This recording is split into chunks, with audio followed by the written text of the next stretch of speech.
Lu tahu nggak, ada satu penguasa yang bukan cuma bikin kekaisaran paling ditakuti di Eropa, tapi juga jadi simbol hukum, seni, dan kejayaan Islam. Namanya di Barat dia dikenal sebagai Sulaiman the Magnificent, tapi di dunia Islam dia dipanggil Sulaiman al-Qanuni, pembuat hukum. Kisah hidupnya bukan cuma soal penaklukan, tapi tentang bagaimana kekuasaan, kecerdasan, dan cinta bisa berdiri di puncak dunia sekaligus menyimpan tragedi di baliknya. Sulaiman lahir tahun 6 November 1494 sebagai putra Sultan Selim I, penguasa Ottoman yang keras. Sejak kecil, Sulaiman dididik bukan sebagai anak bangsawan manja, tapi sebagai calon penguasa dunia. Ia belajar bahasa Arab, Persia, Latin, hukum Islam, sejarah, filsafat, dan strategi militer. Di usia muda, ia sudah jadi gubernur provinsi, belajar memerintah rakyat, pemungut pajak dan menjaga stabilitas. Ayahnya menyiapkan dia untuk satu hal, tahta kekaisaran terbesar di dunia. Tahun 1520, Selim I wafat. Sulaiman naik tahta di usia 26 tahun.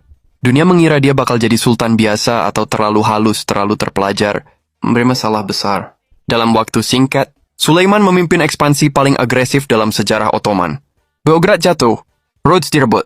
Hungaria juga sama di pertempuran Mohacs. Tentara Ottoman berdiri di gerbang Wina, membuat Eropa gemetar. Untuk pertama kalinya, Kekaisaran Kristen sadar, Ottoman bukan lagi ancaman regional, tapi kekuatan global.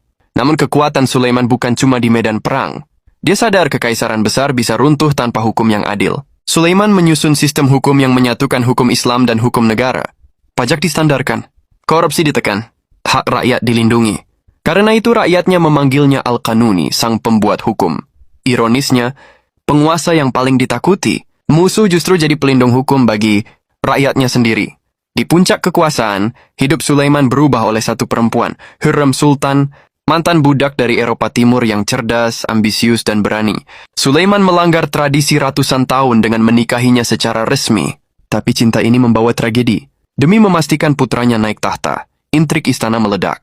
Putra tertua Sulaiman, Mustafa General, berbakat dan dicintai rakyat dijatuhi. Hukuman atas tuduhan pengkhianatan. Sulaiman menandatangani perintah itu sendiri. Sejak hari itu, dia tak pernah benar-benar sama.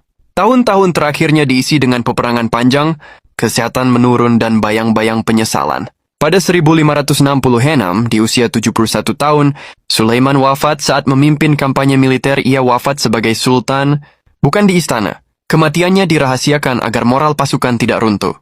Jasadnya dibawa pulang. Bahkan dalam keadaan wafat, dia tetap memimpin. Sulaiman meninggalkan kekaisaran. Ottoman di puncak kejayaan wilayahnya membentang dari Eropa Timur, Timur Tengah, hingga Afrika Utara. Tapi warisannya lebih dari tanah, yang membuktikan bahwa kekuasaan sejati